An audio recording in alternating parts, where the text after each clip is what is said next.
Hello everyone. आज हम लोग some basic concepts of chemistry का सेकंड लेक्चर कर रहे हैं। फर्स्ट लेक्चर में हम लोग लॉज ऑफ केमिकल कॉम्बिनेशन में लॉ ऑफ मल्टीपल प्रोपोर्शन तक कर चुके थे।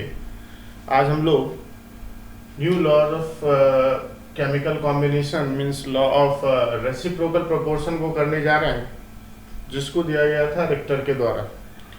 इसको हम लोग लॉ ऑफ इक्विवेलेंट वेट भी कह सकते हैं। लॉ ऑफ इक्विवेलेंट कॉन्सेप्ट कहा जा सकता है, जिसको इक्विवेलेंट कॉन्सेप्ट को हम लोग आगे करने जा रहे हैं। इस लॉ में क्या बोला गया, तो एक एग्जांपल से इसको हम कवर करने का कोशिश कर रहे हैं। सपोज मेरे पास दो एलिमेंट है, कार्बन और hydrogen.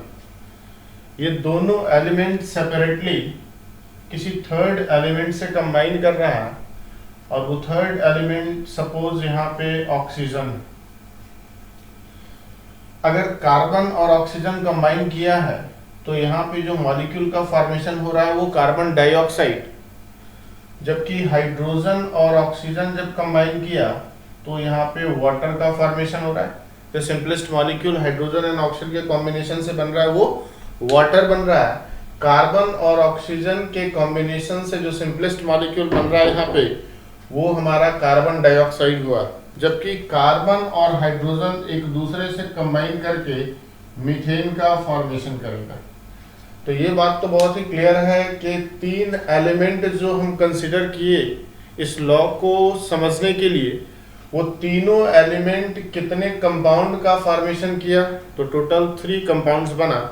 First carbon and hydrogen combine करके methane, hydrogen and oxygen combine करके वाटर, और कार्बन ऑक्सीजन मिलके कार्बन डाइऑक्साइड। अब इस लॉ के स्टेटमेंट की ओर हम आते हैं। इस लॉ में ये कहा जा रहा है कि दो एलिमेंट सेपरेटली जब किसी थर्ड एलिमेंट से कंबाइन करता है, लेकिन यहाँ पे एक बात ध्यान देने वाली होगी कि जो थर्ड एलिमेंट का मास होगा वो फिक्स्ड होगा, चाहे वो कार्बन के लिए हो या फिर हाइड्रोजन के लिए।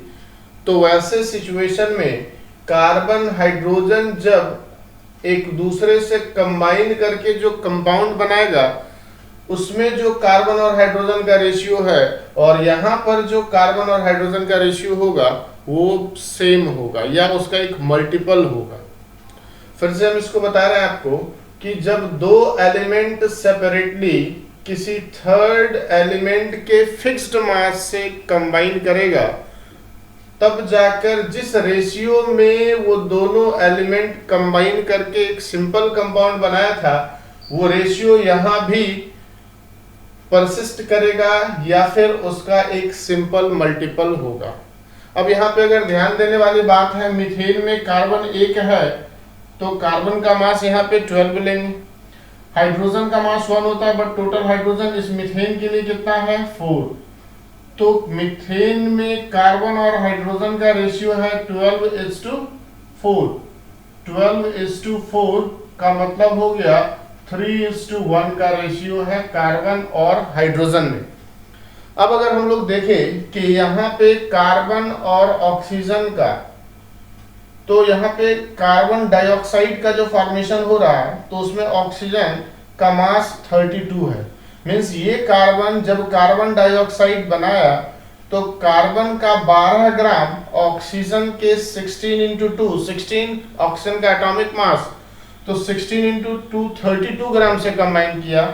जबकि यहाँ पे हाइड्रोजन का बात करें तो हाइड्रोजन का 2 एटम है वाटर में तो 2 ग्राम बोलेंगे, और ऑक्सीजन का 1 एटम है तो 16 ग्राम। कहने का मतलब इस वाटर में हाइड्रोजन कितना है 2 और ऑक्सीजन कितना है 16 ग्राम, जबकि कार्बन डाइऑक्साइड में कार्बन है 12 ग्राम और ऑक्सीजन होगा 16 × 2 दैट इज 32 ग्राम। लेकिन लॉ में क्या कहा गया कि जब दो एलिमेंट सेपरेटली किसी थर्ड एलिमेंट के फिक्स्ड मास से कंबाइन करें, लेकिन यहाँ पे अगर देखा जाए तो कार्बन के लिए ऑक्सीजन का मास 32 है, जबकि हाइड्रोजन के लिए ऑक्सीजन का मास 16 है। तो सबसे पहले इस लॉ को वेरीफाई करने के लिए इस 16 को हमको 32 में कन्वर्ट करना होगा, तब जाके इस ऑक्सीजन का मास फिक्स्ड होगा। और इस तरीके से हम अगर यहाँ पे इसको 2 से मल्टीप्लाई कर दे, इसको भी 2 से मल्टीप्लाई कर दे तो ये हो जाएगा मेरा 4 और ये हो जाएगा मेरा 32 ग्राम। अब कहने का मतलब ये हो गया कि कार्बन डाइऑक्साइड बनते वक्त कार्बन का 12 ग्राम, ऑक्सीजन के 32 ग्राम से, जबकि वाटर बनते समय एक्चुअल में हुआ था हाइड्रोजन का 2 ग्राम, ऑक्सीजन के 16 ग्राम से कंबाइन, लेकिन जब 2 से मल्टीप्लाई इसलिए किए क्योंकि ऑक्सीजन के मास को दोनों कंडीशन में 32 ग्राम ही करना था। तो ऐसे सिचुएशन में 4 ग्राम हाइड्रोजन का और 32 ग्राम ऑक्सीजन का। अब अगर यहाँ ध्यान से देखा जाए तो कार्बन डाइऑक्साइड बनाने में कितना ग्राम यूज हुआ? 12 ग्राम। वाटर को उस समय और हाइड्रोजन को उस समय ऑक्सीजन बनाने में कितना ग्राम यूज हुआ? जब वो ऑक्सीजन 32 ग्राम यूज किया तो 4 ग्राम। तो रेशियो यहाँ पे कितना हो गया? 12:4, दैट इज 3:1। तो इस लॉ के अकॉर्डिंग यही कहा जा रहा है कि when two elements separately combined with a fixed mass of third element, then the ratio in which the two elements will combine is either same or some whole number multiple of that ratio। कहने का मतलब कि इस दोनों element का जो ratio था वो यहाँ भी परसिस्ट किया, शर्त यह है कि ऑक्सीजन का मास यहाँ पे सेम हो जाए। इस लॉ से रिलेटेड क्वेश्चन क्या हो सकता है? तो यहाँ पे ये पूछा जा सकता है कि इसमें से एमसीक्यूज में हो सकता है कि 3-3 कंपाउंड का पेयर दे देगा, ग्रुप दे देगा, और इसमें आइडेंटिफाई करना है कि इसमें कौन सा group laws of reciprocal proportion को फॉलो कर रहा है। तो उसके लिए हमको इसी तरीके से रेशियो फाइंड आउट करना होगा। कुछ और एग्जांपल्स हम यहाँ पे कंसीडर कर सकते हैं इसको समझने के लिए। सपोज दूसरा एग्जांपल लेते हैं। चलिए, सल्फर है मेरे पास, हाइड्रोजन है मेरे पास और ऑक्सीजन है मेरे पास। हाइड्रोजन और ऑक्सीजन मिलके ऑब्वियस सी बात है वाटर का फॉर्मेशन करेगा। सल्फर और ऑक्सीजन मिला के सिंपल मॉलिक्यूल जो बनेगा वो सल्फर डाइऑक्साइड और हाइड्रोजन सल्फाइड का यहाँ पे फॉर्मेशन हो रहा। अब अगर यहाँ पे देखा जाए कि मान लेते हैं कि यहाँ पे हाइड्रोजन सल्फर दो अलग अलग एलिमेंट है और दोनों एलिमेंट सेपरेटली किसी थर्ड एलिमेंट से कंबाइन कर रहा है। तो अगर यहाँ पे SO2 में अगर देखा जाए तो ऑक्सीजन का मास कितना हो गया? 16 × 2 दैट इज 32 ग्राम। और इस वाटर में देखा जाए ऑक्सीजन का मास तो 16 ग्राम है। अगर इसको हम हाइड्रोजन का मास देखा जाए तो हाइड्रोजन का मास हो रहा है यहाँ पे 2, तो इसको भी 2 से मल्टीप्लाई किए, इसको भी 2, तो ये हो गया 32 ग्राम। अब इस तरीके से चाहे वो सल्फर हो या फिर हाइड्रोजन, हम किसका मास को 32 पे फिक्स कर चुके हैं? ऑक्सीजन का। तो ये लॉ कहता है कि जब दो एलिमेंट सेपरेटली किसी थर्ड एलिमेंट के फिक्स्ड मास से कंबाइन करेगा तो जिस रेशियो में ये दोनों कंबाइन किया वो रेशियो यहाँ भी परसिस्ट करेगा। तो क्या रेशियो यहाँ पे हाइड्रोजन सल्फाइड में हाइड्रोजन का मास होगा, इस हाइड्रोजन में H2S में हाइड्रोजन कितना? 2। एक हाइड्रोजन का मास कितना? 1। तो 2 हाइड्रोजन का मास हो जाएगा 2, और सल्फर यहाँ पे हम लोग को दिख रहा है 1, तो सल्फर का मास होता है 32। तो व्हाट इज द रेशियो? 1:16। 1:16 का रेशियो है H2S में हाइड्रोजन और सल्फर के बीच। लेकिन अगर यहाँ पे देखा जाए फिर से कि सल्फर जब ऑक्सीजन से कंबाइन किया तो सल्फर का मास कितना? 32। हाइड्रोजन जब ऑक्सीजन के फिक्स्ड मास दैट इज 32 ग्राम से कंबाइन किया तो हाइड्रोजन का मास कितना है? 4। अब यहाँ पे देखा जाए 32 and 4 में अगर मास का रेशियो देखा जाए, मींस हाइड्रोजन इसका देखते हैं तो हाइड्रोजन का मास कितना है? 4। हाइड्रोजन और सल्फर, तो हाइड्रोजन कितना हुआ यूज? 4, और सल्फर कितना यूज हुआ? तो 32, because mass of sulphur is 32। तो यहाँ पे रेशियो जो बन के आएगा वो 1:8। क्या हम ये कह सकते हैं कि 1:16 एंड 1:8 क्या एक दूसरे से रिलेटेड है? क्या एक दूसरे का मल्टीपल है? तो इसमें बिल्कुल एग्जैक्टली सेम आया और यहाँ पे एक मल्टीपल के फॉर्म में आया। तो बहुत ही सिंपल तरीके से कहा जा सकता है कि दो एलिमेंट सेपरेटली किसी थर्ड एलिमेंट के फिक्स्ड मास से कंबाइन करेगा तब जाके रेशियो सेम होने जा रहा है, मीन्स उस दो एलिमेंट का जो मास रेशियो है वो परसिस्ट करेगा या फिर उसका एक सिंपल मल्टीपल होगा। तो इस तरीके से हम लोग लॉ ऑफ रेसिप्रोकल प्रोपोर्शन को भी कर लिए। इसके जस्ट बाद नेक्स्ट लॉ हम लोग कवर करेंगे और वो लॉ हमारे लिए काफी इंपॉर्टेंट होगा क्योंकि उसी पे बेस्ड एक और लॉ हम लोग पढ़ेंगे, एवोगाड्रोस लॉ। लेकिन उससे पहले यहाँ पे हम लोग नेक्स्ट लॉ को कवर करते हैं, गै-लुसाक लॉ ऑफ गैसियस वॉल्यूम, जो सिर्फ और सिर्फ गैसियस रिएक्शंस के लिए एप्लीकेबल होता है। ये लॉ जो गैसियस वॉल्यूम का है गै-लुसाक का, वो सिर्फ और सिर्फ एप्लीकेबल है गैसेस के लिए, और उसी लॉ को हम लोग यहाँ पे करने जा रहे हैं। तो what is the name of law? Gay Lussac law of gaseous volume. ध्यान देने वाली बात है यहाँ पे कि ये एप्लीकेबल है, it is applicable only for gases. गै-लुसाक is the name, law of gaseous volume दिया हुआ है गै-लुसाक का, और ये सिर्फ और सिर्फ गैसेस के लिए एप्लीकेबल है। एक सिंपल एग्जांपल हम लोग कंसीडर कर ले कि हाइड्रोजन गैस जब क्लोरीन गैस से कंबाइन करता है तो ये हाइड्रोजन क्लोराइड गैस का फॉर्मेशन करता है।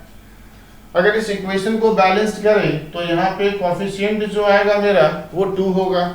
यहाँ पे कोफिशिएंट 1 है जो लिखना जरूरी नहीं है, बट फिर भी यहाँ पे समझने के लिए हम लिख रहे हैं, और यहाँ पे क्लोरीन 1, तो कोफिशिएंट इसका कितना 1, क्लोरीन का 1, और वाटर HCl में कोफिशिएंट कितना हो गया 2। तो सबसे पहले इस लॉ के स्टेटमेंट को जाने। कहा गया कि जब कांस्टेंट प्रेशर और टेम्परेचर है, at constant temperature and pressure,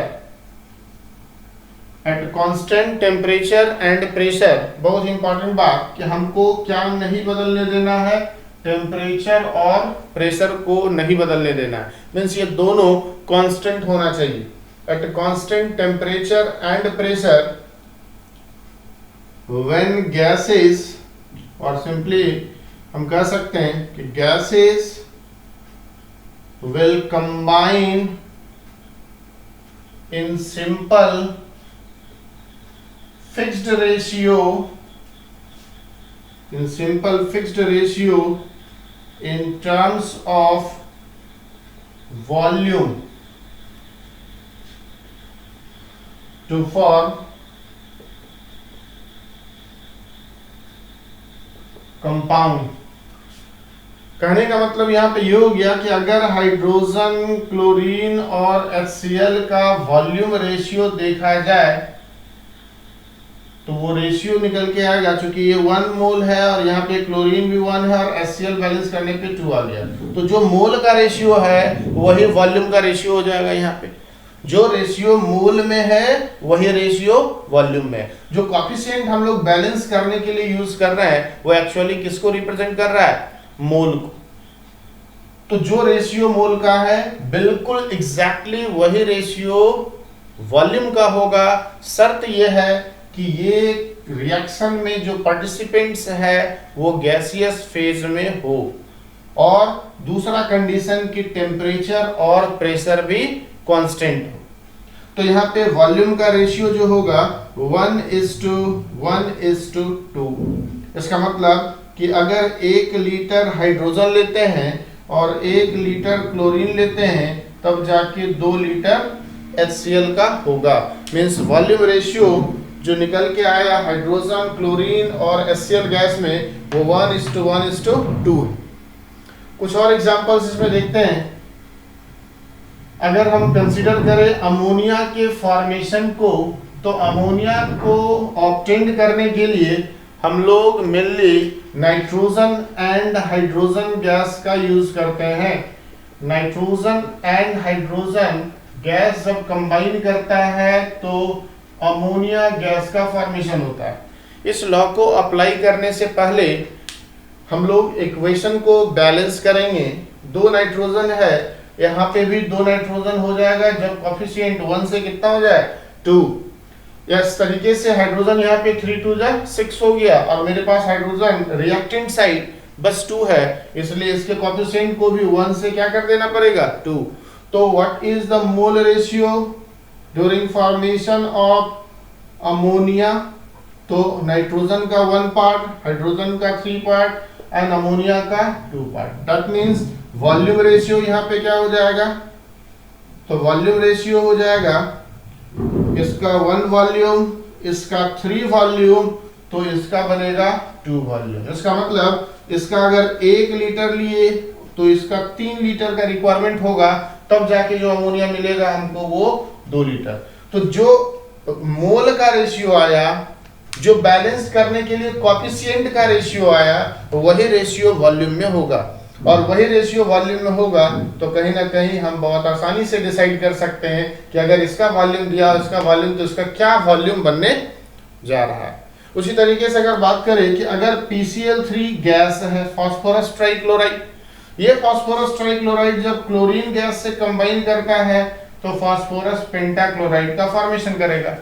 तो यहाँ भी ऑलरेडी ये इक्वेशन बैलेंस्ड है और कोफिशिएंट यहाँ पे 1 1 1 है। इसका मतलब 1 वॉल्यूम PCl3 का, 1 वॉल्यूम क्लोरीन का और 1 वॉल्यूम PCl5 का होने जा रहा है। कुछ और एग्जांपल्स अगर हम कंसीडर करें कंबशन ऑफ मीथेन का, कंबशन ऑफ मीथेन, और तब जाके वहां पे रेशियो फाइंड आउट करना चाह रहे हैं। Methane is represented by CH4 जो गैसियस फॉर्म में होगा। ये ऑक्सीजन गैस से कंबाइन किया, किसी भी हाइड्रोकार्बन का कंबशन जब कंप्लीट होगा तो हमेशा वो कार्बन डाइऑक्साइड और वाटर का फॉर्मेशन करेगा। यहाँ पे जो प्रोडक्ट बनने जा रहा है वो CO2 और वाटर का फॉर्मेशन हो रहा है। वाटर अगर यहाँ पे लिक्विड फॉर्म में ऑब्टेन हुआ और CO2 गैसेस फॉर्म में। यहाँ पे अगर देखा जाए physical state reactant and product का तो बहुत ही क्लियर है, methane oxygen carbon dioxide gaseous phase में, जबकि वाटर यहाँ पे लिक्विड फेज में दिख रहा है।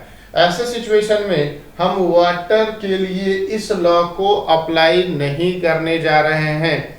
तो सबसे पहले तो इस इक्वेशन को बैलेंस करना होगा। हमारे पास हाइड्रोजन यहाँ पे 4 है जबकि वाटर में हाइड्रोजन 2 है, मींस प्रोडक्ट साइड हाइड्रोजन 2 है, इसको 2 से मल्टीप्लाई कर दें तो इस तरीके से मेरा हाइड्रोजन बैलेंस्ड हो गया। नेक्स्ट बैलेंसिंग होगा ऑक्सीजन का, प्रोडक्ट साइड ऑक्सीजन 2 और इधर भी 2, 2 + 2 4, but reactant side only 2, so coefficient 1 से इसको कर देना होगा 2। अब यहाँ पे इक्वेशन बैलेंस हो गया। तो अगर मोल का रेशियो देखा जाए गैसियस रिएक्टेंट एंड प्रोडक्ट के लिए सर, तो वो रेशियो आ रहा है 1 2 एंड 1, उसको हम कंसिडर नहीं करने जा रहे हैं क्योंकि ये यहाँ पे लिक्विड फॉर्म में ऑब्टेन हुआ। तो वॉल्यूम रेशियो क्या हो जाएगा बताएंगे? तो वॉल्यूम रेशियो हो जाएगा इसका 1 वॉल्यूम, इसका 2 वॉल्यूम और इसका 1 वॉल्यूम। इसका मतलब हो गया कि इसका अगर 1 लीटर तो ऑक्सीजन चाहिए 2 लीटर और बनेगा CO2 1 लीटर। तो वेरी सिंपल लॉ है ये, लेकिन इस लॉ को अप्लाई करने के लिए हमको इक्वेशन को बैलेंस करना होगा। इस पे बेस्ड कुछ क्वेश्चन हम लोग देख लेते हैं कि किस तरीके से क्वेश्चन आ सकता है। अगर यहां पे बोला गया कि नाइट्रोजन जो है 20 लीटर है, 20 लीटर नाइट्रोजन कंप्लीटली रिएक्ट करता है, completely react with hydrogen, completely means nitrogen जो 20 लीटर लिए इसका कंप्लीट कंबशन, कंप्लीट यूटिलाइजेशन हो जा रहा है। मींस हाइड्रोजन इस रिएक्ट नाइट्रोजन को जितना चाहिए अमोनिया बनाने के लिए वो मिल रहा है। With hydrogen to form ammonia, what is the maximum volume of ammonia obtained. अगर इस क्वेश्चन में बोला गया कि 20 लीटर नाइट्रोजन अमोनिया में कंप्लीटली कन्वर्ट होता है, तो अमोनिया का कितना वॉल्यूम होगा। यहाँ पे टेम्परेचर प्रेशर को ये मान के चलना है कि कांस्टेंट है।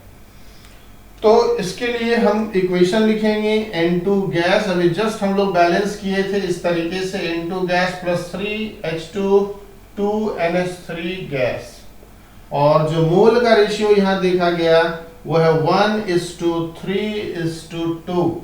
तो वॉल्यूम का रेशियो यहाँ पे जो आएगा वो 1 वॉल्यूम 3 वॉल्यूम और 2 वॉल्यूम का रेशियो आ जाएगा। क्वेश्चन में कहा गया कि ये तो एक्सेस में है, जितना हाइड्रोजन चाहिए नाइट्रोजन के लिए उपलब्ध है। मींस इसके बारे में हम बात ना करें तो अच्छा है, क्योंकि क्वेश्चन कह रहा है कि नाइट्रोजन कंप्लीटली कन्वर्ट हो रहा। अगर इसका 20 लीटर दिया गया है तो चूंकि एक वॉल्यूम से 2 वॉल्यूम बन रहा है, तो 20 लीटर से ये कितना बन जाएगा, 40 लीटर का फॉर्मेशन होगा। कितने लीटर का फॉर्मेशन होगा, 40 लीटर का फॉर्मेशन। तो आंसर यहाँ पे कितना हो जाएगा, 40 लीटर। सिंपल क्वेश्चन था ये। एक और क्वेश्चन कर लें। अगर यहाँ पे बोला जाए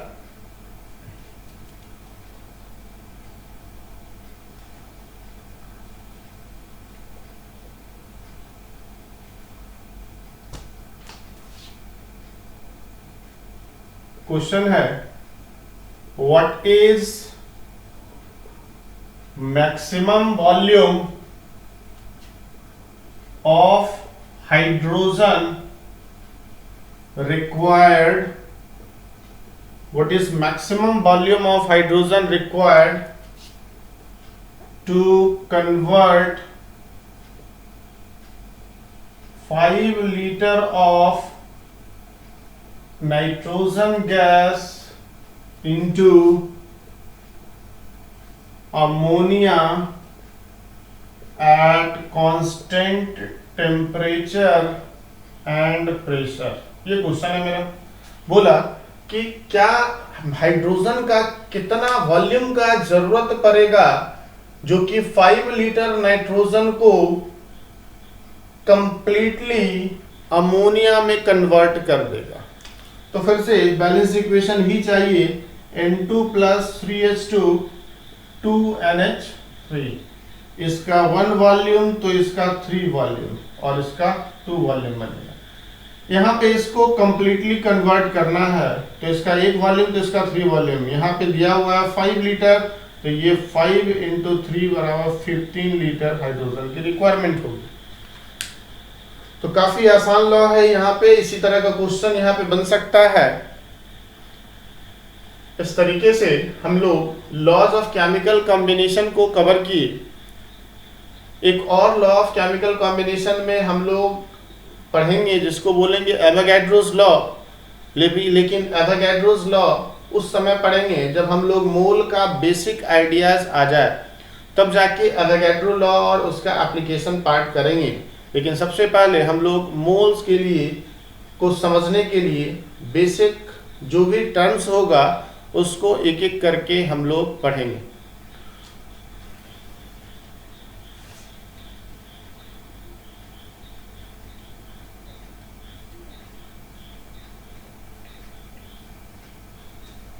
तो यहां से हम लोग जस्ट एंट्री करेंगे मोल कॉन्सेप्ट में, जस्ट एंट्री ही करेंगे मोल कॉन्सेप्ट में। लेकिन इस मोल कॉन्सेप्ट को समझने से पहले हमको कुछ टर्म को समझना होगा, जैसे कि रिलेटिव एटॉमिक मास और सबसे पहले एटॉमिक मास यूनिट। सबसे पहले हमको समझना होगा एटॉमिक मास यूनिट, फिर समझना होगा रिलेटिव एटॉमिक मास को, फिर समझना होगा रिलेटिव मॉलिक्यूलर मास को, फिर हमको समझना होगा रिलेटिव फार्मूला मास को, फिर हमको समझना होगा ग्राम एटॉमिक मास को, तब जाके ग्राम मोलर मास को, ग्राम फार्मूला मास को, और फाइनली हम लोग नंबर ऑफ मोल क्या होता है यहाँ से हम लोग समझ पाएंगे। तो कुछ ये बेसिक टर्मिनोलॉजी है जिसको एक एक करके हम लोग कवर अप करेंगे। पहले से हम लोग सुनते आ रहे हैं कि एटॉमिक मास इस एलिमेंट का इतना है, कैल्शियम का 40 है, नाइट्रोजन का 23 है। फास्फोरस का 31 है, हाइड्रोजन का 1 है, उसी एटॉमिक मास को हम लोग समझने का कोशिश करते हैं। ये सारा कुछ आसान है, जस्ट हमको पहले समझ लें atomic mass unit. Atomic mass unit को हम लोग सबसे पहले कवर अप करेंगे। तो AMU stands for atomic mass unit. आज के समय में इसको हम लोग कह सकते हैं यूनिफाइड मास, जिसको कैपिटल U से रिप्रेजेंट करते हैं according to IUPAC, international union of pure and applied chemistry. अगर बात करें हम एक एटम का, तो एक एटम जो होता है स्मॉलेस्ट होता है, बहुत ही ज्यादा छोटा होता है, और इसके एटॉमिक मास को अगर हम, जो मास का एक्चुअल यूनिट ग्राम या किलोग्राम होता है, उसमें एक्सप्रेस अगर करें तो ये काफी छोटा नंबर आएगा। अगर एक्सप्रेस करें तो मच स्मॉलर होगा, बहुत ही ज्यादा छोटा, और वो एक मीनिंगलेस टाइप का लगेगा हमको। इसलिए एटम के मास को साइंटिस्ट लोग ग्राम, किलोग्राम, जो कि बहुत ही बिगर यूनिट है एटम के मास को रिप्रेजेंट करने के लिए, इसलिए उसको एटॉमिक मास यूनिट के टर्म में एक्सप्रेस किया जाता है। और एटॉमिक मास यूनिट टर्म आया कहां से?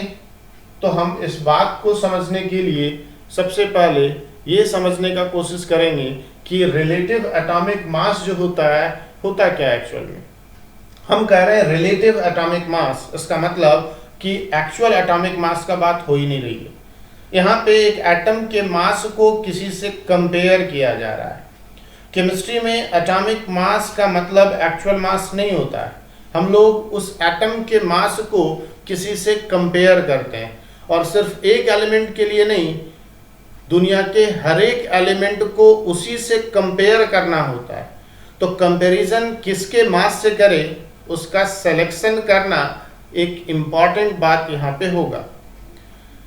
साइंटिस्ट लोग सबसे पहले एटॉमिक वेट को डिफाइन करने के लिए, कंपेयर करने के लिए एक एटम के वेट को हाइड्रोजन को कंसीडर किया। लेकिन हाइड्रोजन के केस में एक प्रॉब्लम आया कि हाइड्रोजन हर एक एलिमेंट से कंबाइन नहीं कर रहा है, तो जिसके चलते ये प्रॉब्लम आएगा कि हर एक एलिमेंट का एटॉमिक वेट को कंपेयर या एटम के वेट को कंपेयर हाइड्रोजन के रिस्पेक्ट में करने में डिफिकल्टी आया। दूसरी बात कि हाइड्रोजन के वेट से जब दूसरे एटम के वेट को कंपेयर किया गया तो काफी फ्रैक्शनल में वैल्यू आया, जिससे केमिस्ट्री में कैलकुलेशन थोड़ा सा डिफिकल्ट हुआ। तब जाके साइंटिस्ट हाइड्रोजन को रिमूव करके ऑक्सीजन के बेसिस पे कंपैरिजन स्टार्ट किया, और उस समय कहा गया कि अगर ये ऑक्सीजन एटम है तो इसको 16 इक्वल पार्ट में डिवाइड किया गया। इसके वेट को, इसके मास को 16 से डिवाइड किया गया, और जो नंबर आया उसको एटॉमिक मास यूनिट बोला गया। तो AMU is equals to mass of single oxygen atom upon कितना, 16, मीन्स 16वां भाग जो है ऑक्सीजन एटम के मास का, उसको एटॉमिक मास यूनिट बोला गया। फाइनली 1961 में इस ऑक्सीजन के जगह पे रेफरेंस जो लिया गया, वो रेफरेंस कार्बन का 12 आइसोटोप, मीन्स वैसा आइसोटोप कार्बन का जिसका एटॉमिक मास 12 है, और यहाँ पे एटॉमिक मास यूनिट को बोला गया 1 AMU is equals to mass of an atom of carbon upon 12। अब ये क्वेश्चन राइज होता है कि हाइड्रोजन के जगह पे ऑक्सीजन का यूज किया गया, इसलिए क्योंकि हाइड्रोजन उतना रिएक्टिव नहीं है ऑक्सीजन जैसा। ऑक्सीजन के केस में थोड़ा सा लेस फ्रैक्शनल वैल्यू आ रहा है, लेकिन फाइनली इस ऑक्सीजन को 1961 में चेंज करके फाइनली कार्बन 12 के बेसिस पे एटॉमिक मास यूनिट डिफाइन किया गया और इसी के बेसिस पे दुनिया के हर एक एलिमेंट के एक एटम के मास को कंपेयर किया जाने लगा।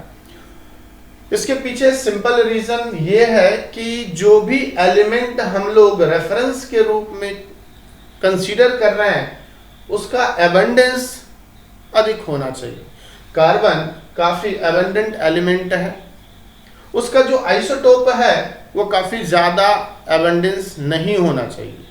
अगर कार्बन का आइसोटोप का बात करें तो जिस समय ये रेफरेंस 1961 में लिया गया था उस समय आइसोटोप का उतना कॉन्सेप्ट नहीं था, बट फिर भी अगर आज के रेफरेंस में देखा जाए तो कार्बन का जो आइसोटोप होता है वो C12 होता है, C13 होता है, C14, बट ये नेग्लिजिबल अमाउंट में प्रेजेंट है इस नेचर में। मींस सबसे ज्यादा और मैक्सिमम लगभग 100% अगर कोई कार्बन का आइसोटोप है तो वो C12 है। मींस आइसोटोप होने के बावजूद भी C12 का एबंडेंस मोर देन 99% है।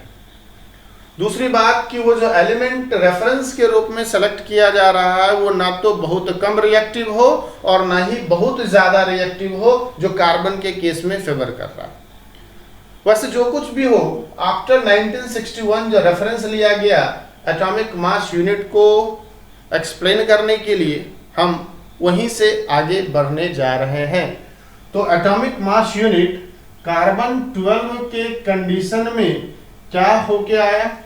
तो 1 atomic mass unit is equals to mass of an atom of carbon by 12। अब एक एटम कार्बन का मास कैसे फाइंड आउट किया जाएगा? आज के समय में एटम का जो मास होता है वो मास स्पेक्ट्रोमीटर से कंसीडर किया जाता है, कैलकुलेट किया जाता है। मास स्पेक्ट्रोमीटर,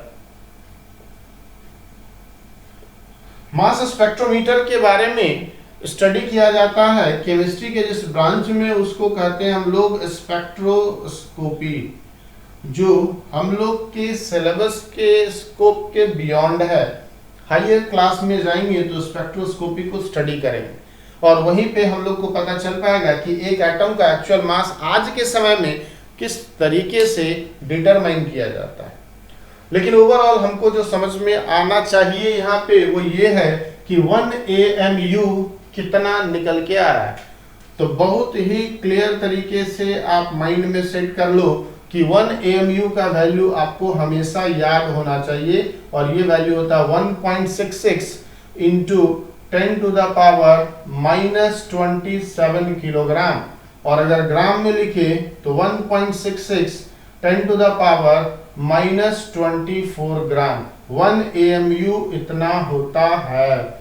तो value of 1 unified mass is equal to 1.66 into 10 to the power -24 gram. अब ये है क्या? तो ये कार्बन के एक एटम का 12वां टुकड़ा का मास है। ये कार्बन के एक एटम का 12वां टुकड़ा का मास है और इसी के रिस्पेक्ट में, इसी से हम हर एक एलिमेंट के एटम के मास को कंपेयर करेंगे कि आखिर वो कितना टाइम्स ज्यादा। तो बहुत ही सिंपल तरीके से हम 3 टर्म को इंट्रोड्यूस करने जा रहे हैं जो इस बेसिस पे डिफाइंड हो जाएगा: relative atomic mass, relative molecular mass and relative formula mass.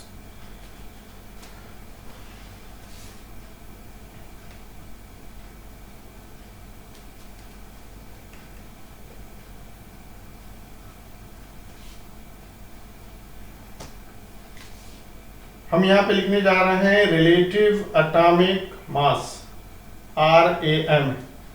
दूसरा टर्म है मेरे पास रिलेटिव मॉलिक्यूलर मास RMM और तीसरा टर्म है मेरे पास रिलेटिव फार्मूला मास। नाम से बहुत ही क्लियर है, रिलेटिव टर्म दिख रहा है, मतलब एक्चुअल नहीं है, यहाँ पे कंपैरिजन हो रहा है। तो कंपैरिजन किससे करेंगे? तो कंपैरिजन हम लोग AMU से करेंगे। 1 AMU के रिस्पेक्ट में कोई एटम कितना टाइम्स हैवियर है? फिर से हम बोल दे, 1 AMU के रिस्पेक्ट में कोई एक एटम कितना टाइम्स हैवियर है उसको रिलेटिव एटॉमिक मास बोलेंगे। 1 AMU के रिस्पेक्ट में कोई मॉलिक्यूल कितना टाइम्स हैवियर है उसको रिलेटिव मॉलिक्यूलर मास बोलेंगे। 1 AMU के रिस्पेक्ट में कोई यूनिट आयोनिक कंपाउंड का कितना टाइम्स हैवियर है उसको हम लोग रिलेटिव फार्मूला मास बोलेंगे। इसका मतलब ये तीनों जो टर्म हमारे सामने है ये एक नंबर को रिप्रेजेंट कर रहा है और वो नंबर सिर्फ ये बता रहा है कि वो एक एटम, एक मॉलिक्यूल और एक यूनिट आयोनिक कंपाउंड का इस 1 AMU के रिस्पेक्ट में कितना टाइम्स भारी है। ये जो टर्म दिख रहा है हम लोग रिलेटिव एटॉमिक मास एलिमेंट के लिए यूज करेंगे। एलिमेंट में मेनली एटम का यूज होगा। इसमें रिलेटिव मॉलिक्यूलर मास, तो ये हम लोग मॉलिक्यूलर कंपाउंड के बारे में यूज करेंगे। मॉलिक्यूलर कंपाउंड वो कंपाउंड जो मॉलिक्यूल के फॉर्म में एग्जिस्ट करता है, कोवेलेंट कंपाउंड। जबकि रिलेटिव फार्मूला मास है ना, यूनिट ऑफ आयोनिक कंपाउंड के लिए यूज करेंगे। यूनिट ऑफ आयोनिक कंपाउंड के लिए यूज करेंगे। यूनिट ऑफ आयोनिक कंपाउंड, तो ये दोनों टर्म कंपाउंड के लिए। लेकिन कंपाउंड जो होता है वो दो तरीके से एग्जिस्ट करता है नेचर में। कंपाउंड दो तरीके से एग्जिस्ट करता है, एक होता है कोवैलेंट और दूसरा होता है ionic. Covalent exist as molecule, exist as molecule. Molecule substance का, किसी मैटर का वो सबसे छोटा यूनिट होता है जो नेचर में फ्रीली एग्जिस्ट कर सकता है।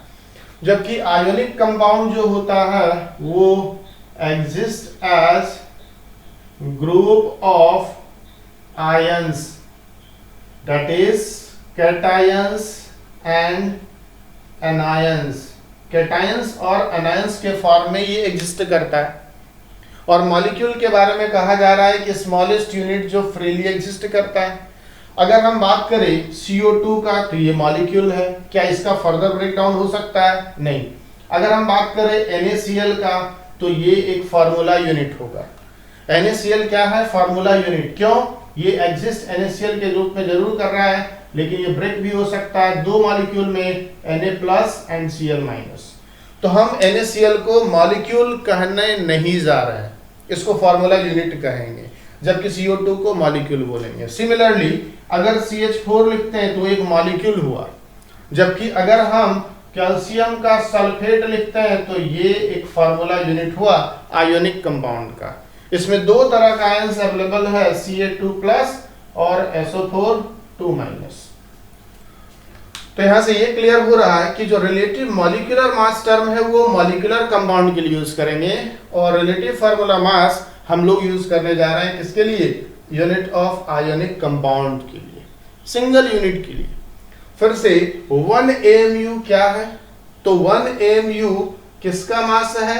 कार्बन के एक एटम के 12वां टुकड़ा का मास है। और 1 AMU का वैल्यू होता है 1.66 × 10⁻24 ग्राम।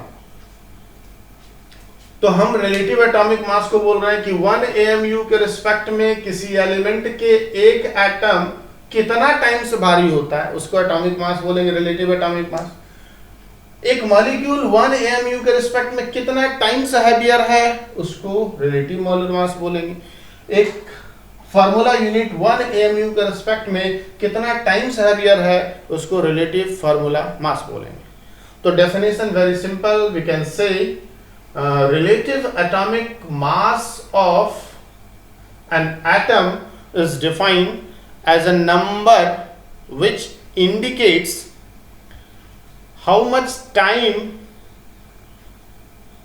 that atom is heavier with respect to one atomic mass unit. So very important, we have to remember this value, that is 1 AMU is equal to 1.66 × 10⁻24 ग्राम। और इस तरीके से इस तीनों को हम लोग समझ पाए। ये तीनों एक प्योर नंबर है और वो नंबर सिर्फ ये बता रहा है कि इसके रिस्पेक्ट में वो यूनिट कितना टाइम्स भारी। तो इस तरीके से नेक्स्ट टर्म की ओर हम लोग आगे बढ़ेंगे और वो टर्म होगा ग्राम atomic mass, gram molecular mass and gram formula मास।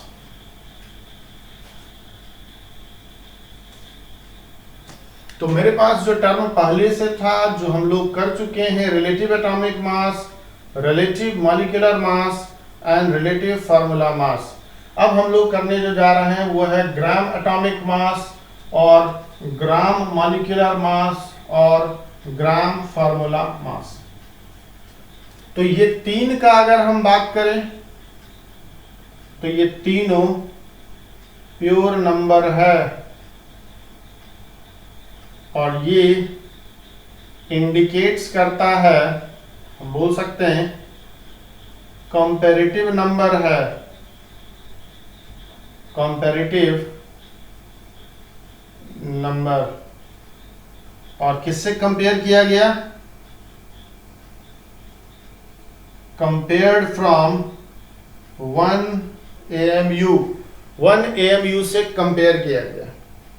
जबकि ये तीनों अगर बात करें, GAM stands for gram atomic mass, gram molecular mass, gram formula मास, ये तीनों को जो है इट इज एक्सप्रेस्ड इन ग्राम। इसको हम लोग ग्राम में एक्सप्रेस करेंगे। जब रिलेटिव एटॉमिक मास को ग्राम में एक्सप्रेस करेंगे, expressed in gram, then it is called gram atomic mass. जब रिलेटिव एटॉमिक मास को एक्सप्रेस करेंगे ग्राम में तो ग्राम एटॉमिक मास, जब रिलेटिव मॉलिक्यूलर मास को एक्सप्रेस करेंगे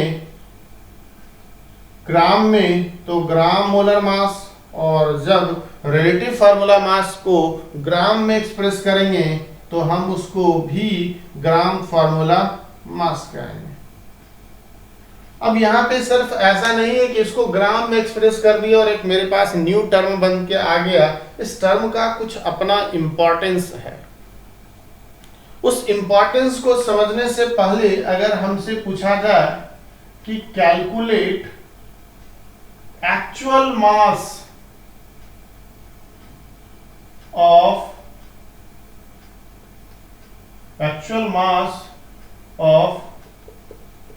an atom of calcium, an atom of carbon, and molecule of carbon dioxide, a molecule of carbon dioxide, और unit of sodium chloride. Actual mass बताना है तो सबसे पहले पार्ट ए का अगर हम बात करें तो कैल्शियम का एटॉमिक मास 40 होगा।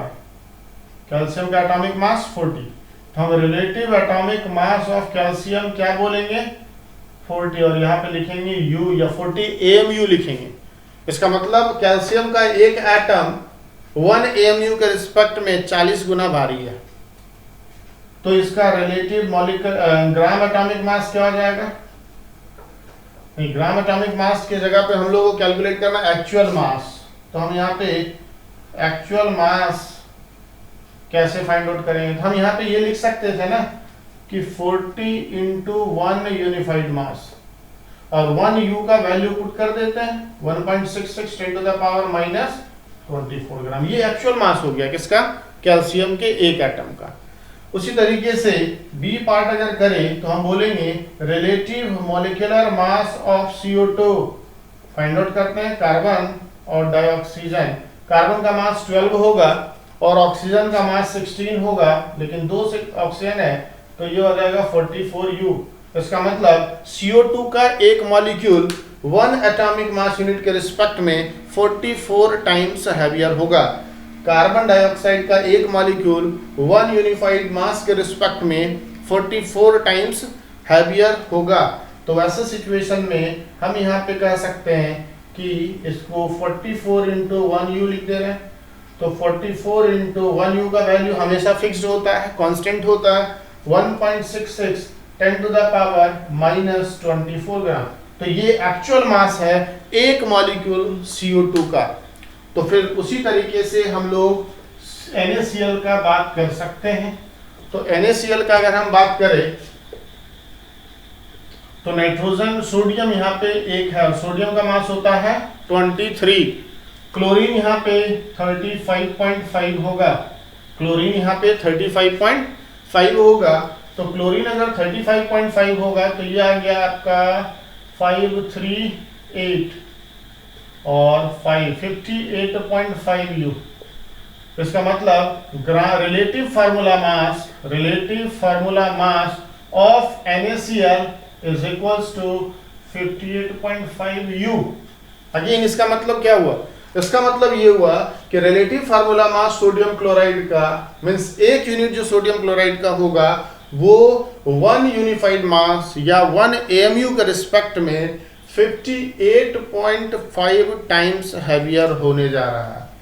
तो अगर एक्चुअल मास लिखे तो इस U को इसके एक्चुअल वैल्यू से रिप्लेस करना होगा। वेरी सिंपल, 58.5 इंटू 1U लिख देंगे और 58.5 इंटू 1U को 1 AMU लिखेंगे और AMU का वैल्यू होता है 1.66 10 to the power -24 gram.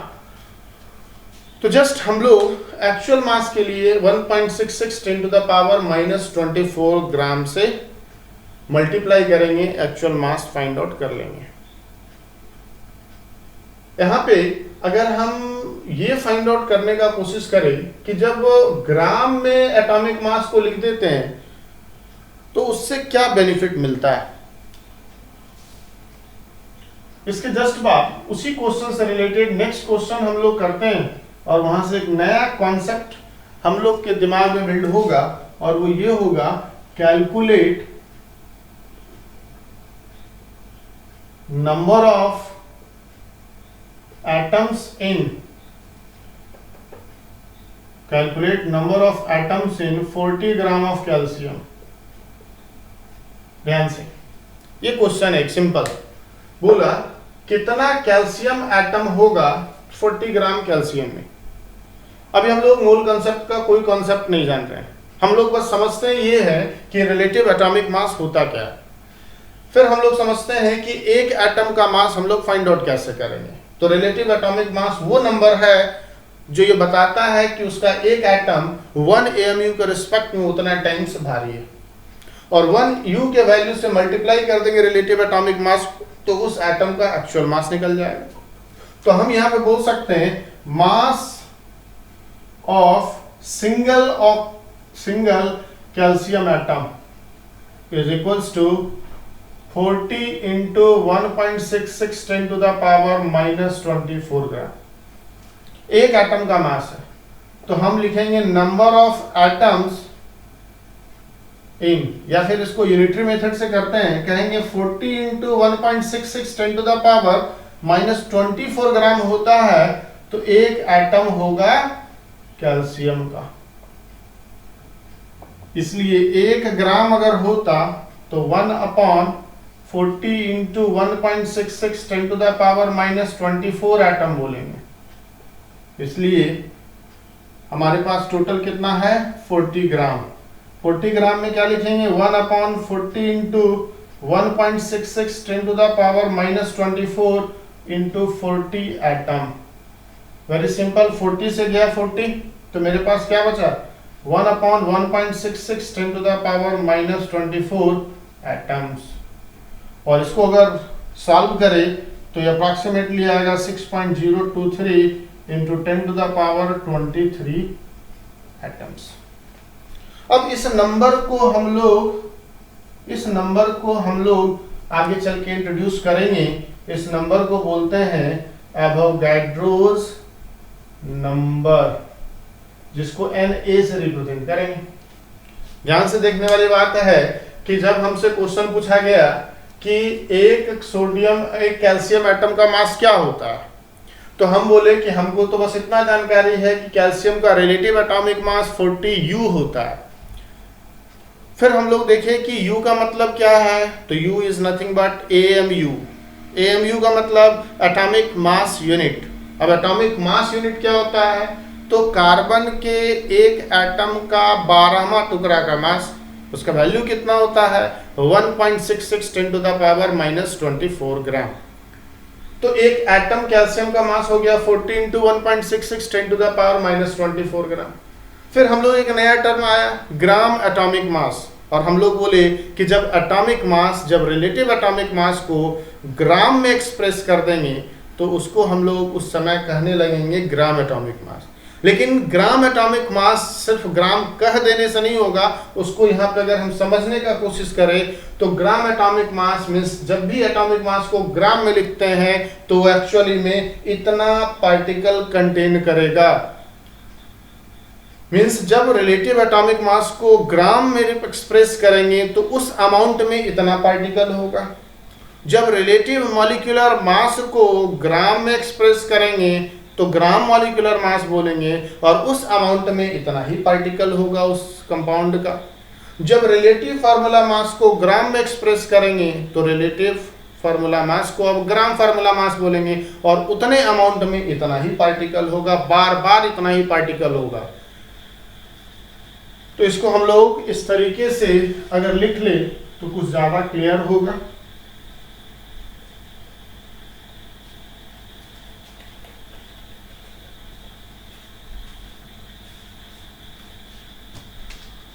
Relative atomic mass number है ये, इसको जब हम लोग एक्सप्रेस्ड इन ग्राम तो बोलते हैं रिलेटिव ग्राम एटॉमिक मास, और this amount contains 6.023 10 raised to the power 23 atoms। अब ये किसी भी एलिमेंट के लिए एप्लीकेबल है। फिर उसी तरीके से रिलेटिव मोलर मास को जब हम लोग एक्सप्रेस करेंगे, एक्सप्रेस्ड इन ग्राम, तो हम लोग इसको बोलेंगे ग्राम मॉलिक्यूलर मास। और ये जो अमाउंट हमको दिख रहा है, this amount contains 6.023 10 to the power 23 particles. और यहाँ पार्टिकल्स के रूप में कौन यूज हो रहा है, मॉलिक्यूल्स। उसी तरीके से रिलेटिव फार्मूला मास जो कि आयोनिक कंपाउंड के लिए हम लोग यूज करते हैं, और जब इसके बारे में बोले तो ये भी एक नंबर है और ये भी एक नंबर है। और जब इसको हम लोग एक्सप्रेस करेंगे, एक्सप्रेस्ड इन ग्राम, तब जाके इसको ग्राम फार्मूला मास कहेंगे। और ग्राम फार्मूला मास में हम फिर से वही कहने जा रहे हैं कि this amount contains 6.023 into 10 to the power 23 particles. और यहाँ पार्टिकल्स के रूप में कौन है, फार्मूला यूनिट। तो बार बार जैसे ही ग्राम में एक्सप्रेस कर रहे हैं तो ये नंबर हर जगह कंटिन्यू कर रहा है। तो इस नंबर को अभी तत्काल हम लोग क्या बोलेंगे, एवोगाड्रो नंबर। तीनों अमाउंट को अब हम लोग, तीनों अमाउंट को हम लोग such amount of matter, such amount of matter is now considered as a mole of that matter. उस मैटर के एक मोल को बोलेंगे।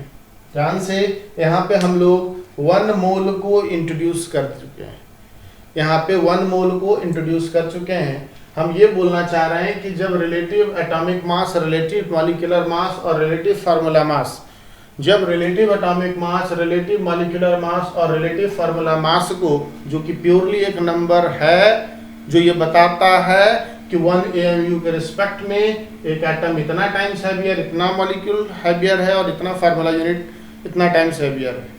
तो उस नंबर को जब हम लोग ग्राम में लिख देते हैं तो उसको हम ग्राम एटॉमिक मास, ग्राम मॉलिक्यूलर मास और ग्राम फार्मूला मास कहना शुरू कर देते हैं।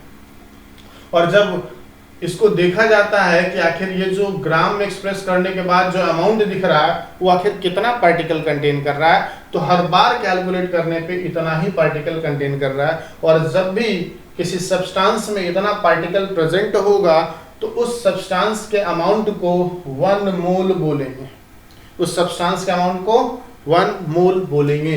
तब जाके IUPAC, international union of pure and applied chemistry, IUPAC तब जाके 1 मोल को डिफाइन करता है। और 1 मोल को डिफाइन इस तरीके से करता है कि 1 mole is defined as amount of substance that contains as many particles as present exactly in 12 gram of carbon atom। ध्यान देने वाली बात है, ये 12 ग्राम कार्बन के लिए क्या है, तो 12 ग्राम कार्बन के लिए उसका ग्राम एटॉमिक मास है। इसका मतलब जब भी किसी एलिमेंट को उसके ग्राम एटॉमिक मास के टर्म में लिख दे तो वो 1 मोल को रेफर्स करेगा। अब हम उसको डेफिनेशन के रूप में लिख लेते हैं।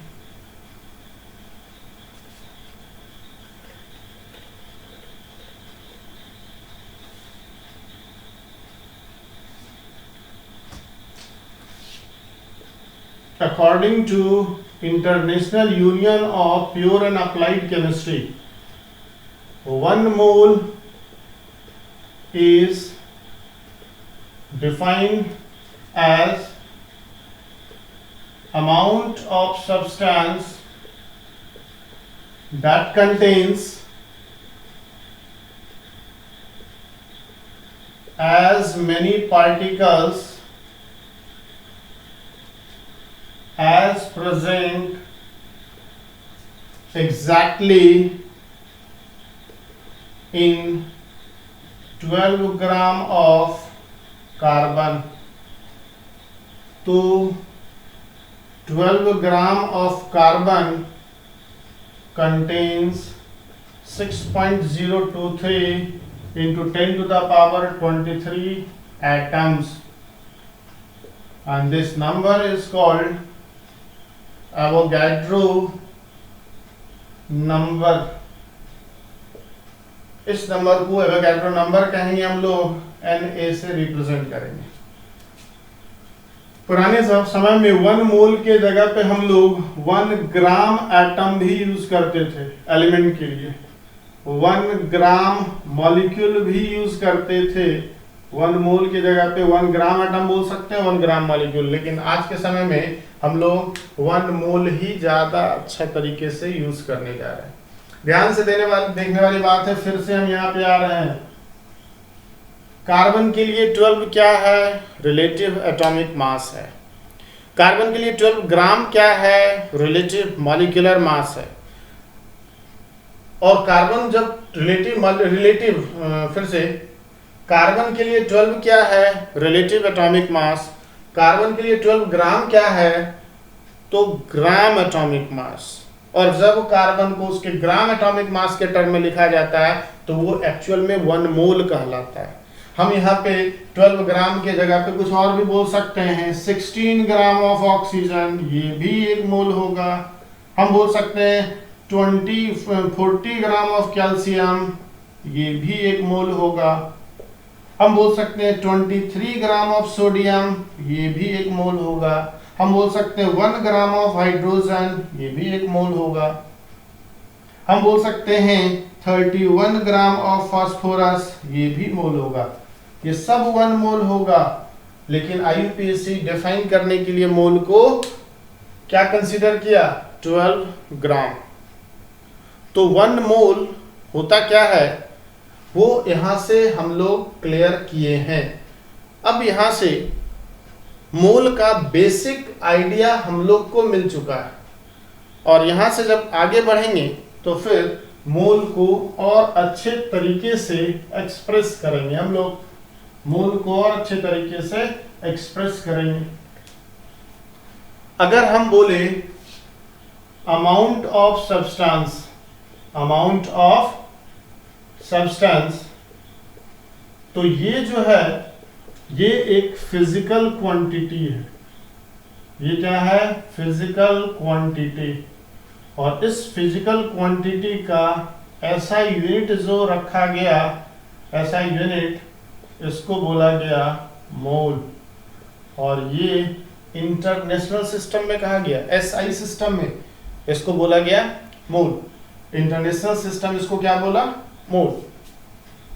अब यहां से अगर इंटरनेशनल सिस्टम इसको मोल बोलता है तो हम इसको अच्छे से और समझने का कोशिश करते हैं। वेरी सिंपल कॉन्सेप्ट है। तो 1 मोल हम बोलेंगे collection of 6.023 10 raised to the power 23 particles. अगर बोला जाए 1 मोल मार्कर तो 6.023 10 to the power 23 marker. 1 mole electron 6.023 into 10 to the power 23 electron. जैसे ही बोले 1 मोल प्रोटॉन, आंसर होगा मेरा 6.023 into 10 to the power 23 proton. जैसे पूछा जाए 1 मोल एटम तो 6.023 into 10 to the power 23 atom. 1 mole molecule 6.023 into 10 to the power 23 molecule. तो जब भी 1 मोल तो मेरे माइंड में आना चाहिए 6.023 इंटू 10 टू द पावर 23। अगर बोले 1 पेयर तो हम मेरे पास दिमाग में क्या आता है? 2। 1 डजन बोले तो मेरे दिमाग में आता है 12, सबके दिमाग में आता है। लेकिन 1 मोल बोले तो ये दिमाग में नहीं भी आता है तो आज के बाद आना जरूरी है। इस नंबर को हम 1 मोल बोलेंगे। तो जिस तरीके से 1 पेयर बोले तो बोल दिए 2, तो 1 डजन में कितना बोल देंगे? 12। तो 1 मोल में कितना बोल देंगे? 6.023 इंटू 10 टू द पावर 23। बहुत ही कॉमन टर्म है। 1 डजन बनानास मीन्स 12 बनाना, सबको पता है। फिर बोले 1 मोल बनानास तो वहां शांत होने की जरूरत नहीं है। 1 मोल बनानास का मतलब भी 6.023 into 10 to the power 23 bananas होगा। तो 2 तरीके से अगर मोल को नंबर के टर्म में देखें और दूसरा वेट के टर्म में देखें। तो नंबर के टर्म में देखेंगे तो 6.023 इंटू 10 टू द पावर 23 आएगा। और वेट के टर्म में देखें तो ग्राम एटॉमिक मास हो जाएगा, ग्राम मोलर मास हो जाएगा, ग्राम फार्मूला मास हो जाएगा। एलिमेंट के लिए ग्राम एटॉमिक मास, मॉलिक्यूल के लिए ग्राम मोलर मास और आयनिक कंपाउंड के लिए ग्राम फार्मूला मास। तो जब भी एक एलिमेंट के, एक एटम के मास को ग्राम में, एटॉमिक मास को ग्राम में एक्सप्रेस करेंगे तो वो 1 मोल कहलाएगा। जब भी किसी मॉलिक्यूल के मॉलिक्यूलर मास को ग्राम में एक्सप्रेस कर दे तो वो 1 मोल कहलाएगा। और जब भी किसी आयनिक कंपाउंड के सिंगल यूनिट के मास को ग्राम में एक्सप्रेस कर दे तो वो भी 1 मोल कहलाएगा। अब यहां से मोल कैलकुलेट करने के लिए कुछ फॉर्मूला हम लोग डायरेक्टली देखेंगे जिससे क्वेश्चन आसानी से सॉल्व हो जाए। उस मोल के फार्मूला को लाने से पहले हम लोग क्वेश्चन को सॉल्व करेंगे और वहीं से फार्मूला हम लोग डिराइव करेंगे। क्वेश्चन है कि calculate number of moles of CO2 in 22 gram of it. इसके 22 ग्राम CO2 के 22 ग्राम में कितना मोल है? सबसे पहले CO2 पे फोकस करें। कोई फॉर्मूला नहीं है मेरे पास। CO2 पे फोकस करें। कार्बन का मास 12 होगा, ऑक्सीजन का मास 16 होगा, 2 से मल्टीप्लाई करेंगे 44 U आ गया। ये हो गया gram molecular mass of CO2। अब इसको हम ग्राम में एक्सप्रेस कर देंगे, एक्सप्रेस्ड इन ग्राम। तो अब हम लोग इसको, यहाँ पे relative molecular mass of CO2, तो यहाँ पे हम अब लोग क्या बोल देंगे? ग्राम मोलर मास ऑफ CO2।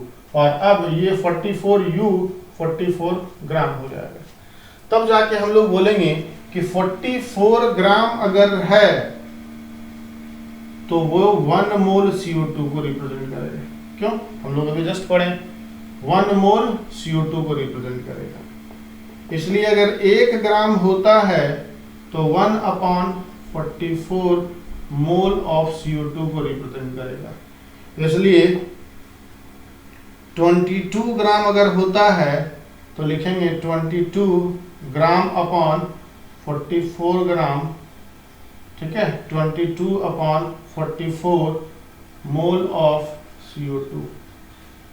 इसका आंसर तो आ जाएगा मेरे पास कितना, 1/2 मोल्स, हाफ मोल्स या 0.5 मोल ऑफ CO2। लेकिन ध्यान देने वाली बात ये है कि ये जो है मेरा आंसर है, और इस आंसर को थोड़ा सा यहाँ पे लाके देखते हैं। यही है नंबर ऑफ मोल्स, यही है क्या, नंबर ऑफ मोल्स। इस नंबर ऑफ मोल को हम लोग अगर n से रिप्रेजेंट करें तो बताइए मेरे पास ऊपर में न्यूमरेटर कुछ है और डिनोमिनेटर कुछ है। ये 22 क्या है, तो जो मास हमको दिया हुआ है, तो 22 इज गिवन मास या गिवन वेट, और 44 क्या है, तो 44 तो इसके लिए ग्राम मोलर मास है, ग्राम मोलर मास।